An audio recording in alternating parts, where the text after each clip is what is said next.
Okay, so I stopped at what isn't a dungeon. After broaching the topic of dungeons to some respected colleagues, it has come to my attention that there are in fact some things which are not dungeons. These are not dungeons. Porches and gazebos. Small things that move. Cars, carriages, wagons, boats, trains. Outside. Roofs. Fenced off areas. Coned off areas. Shaded areas. Cages, although cages can be in dungeons. Trenches, pits and holes. Nets, boxes, and water, except when turned to ice. Note, only if the above are considered as a raw construction material can they be turned into a dungeon, e.g. ice dungeons or dungeon walls constructed from nets, etc. Who are you and what history do you have with dungeons? Are you ready for more? Are you confident that you know enough facts about dungeons? If so, it's time to figure out who you are and your relationship to the dungeon in question. It's no secret that medieval life was difficult. Most peasants spent half their life just trying to avoid being tossed into the dungeon, spending the other half of their life working their way up through the feudal system. Unlike most people who lived in the medieval times, you do not have to play this as a peasant. You are creating this dungeon now, but that does not mean you are the owner of the dungeon. We will explain the dynamics of this momentarily.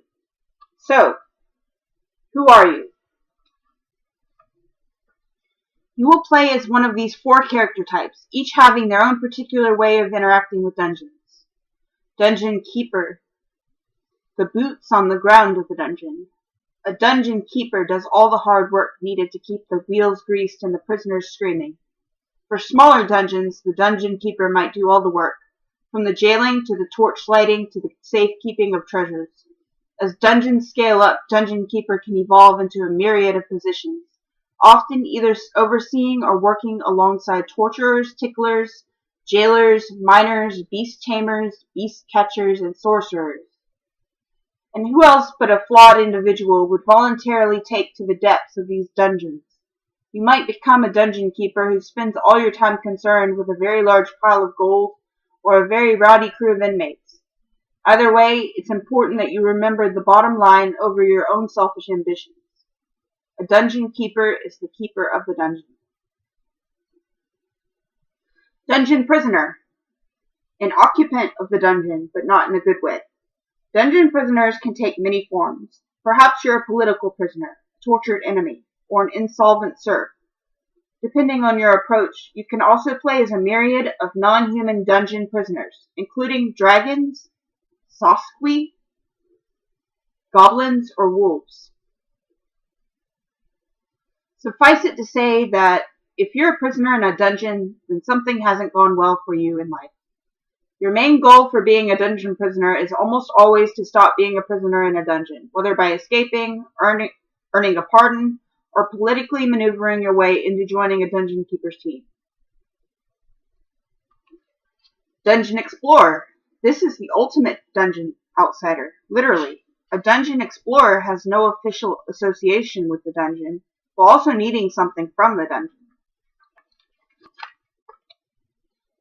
There are both noble and ignoble reasons to be a dungeon explorer. Perhaps you are there to rescue an old friend from the Black Cells, or perhaps for gold, or the Holy Grail, or a portal to another world. Don't automatically assume dungeon explorers are honorable heroes. Like all 4 major dungeon characters, they almost always have something nefarious and shifty in their backstory. Otherwise, it'd be a normal adventure meandering amongst pyramids or through nature and waterfalls with little direction and certainly no gain. Hikers, if you will. Something dangerous draws people to dungeons. Think of some exciting motives, spooky backstories, nefarious traits for your dungeon explorer.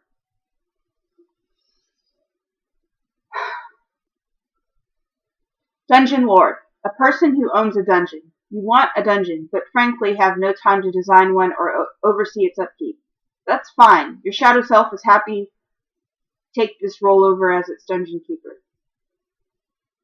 A lord is the biggest deal in his or her particular jurisdiction. The man writing the check so that everyone in the dungeon is fed and starved at the appropriate levels. that the torch lamps will stay lit without doing any of the lighting yourself, and that no one dies in the dungeon except for all the specific situations which someone needs to die. Being a dungeon lord is not too different than a contemporary president of the United States, school district superintendent, or CEO of a private prison. You're doing the tough work, but often disconnected from the day-to-day grind, right up until things go off the rails and you're forced to jump in. Obviously, the dungeon lord is also the character type who spends the least amount of time in dungeons, unless you have a penchant for micromanagement. I love this book. So which dungeon person are you? By now you've probably decided which one you'll be. It's up to you to craft a realistic persona for your character. But don't go too far yet. You have a few more aspects of your character to iron out before you hop in.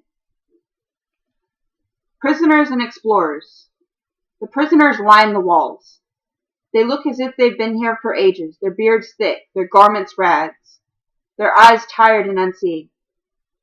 I'm Alon, and I'm here to save you from the terrible enemy who has trapped you here, the hero announces.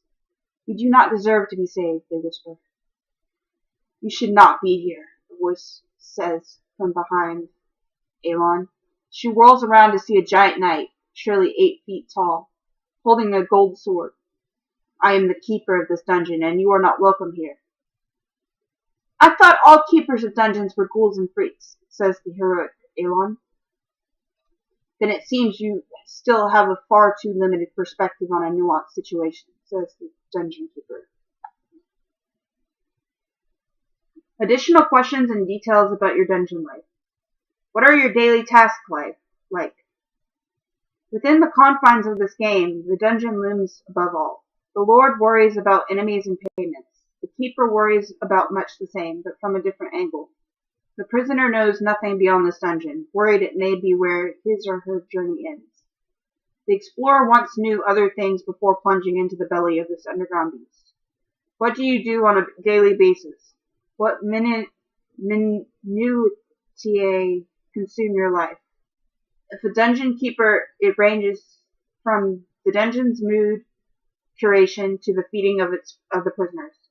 If the Lord, you may be consumed more with making lists of enemies and determining how to get them into your dungeon. An explorer probably has a journey to get to the dungeon and now journeys within. A prisoner doesn't have much control over daily life, but you have to imagine it nonetheless. There's a picture here.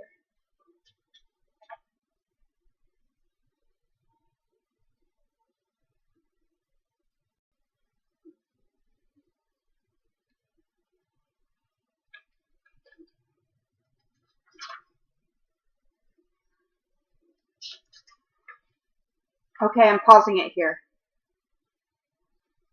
Okay, see you in the next video.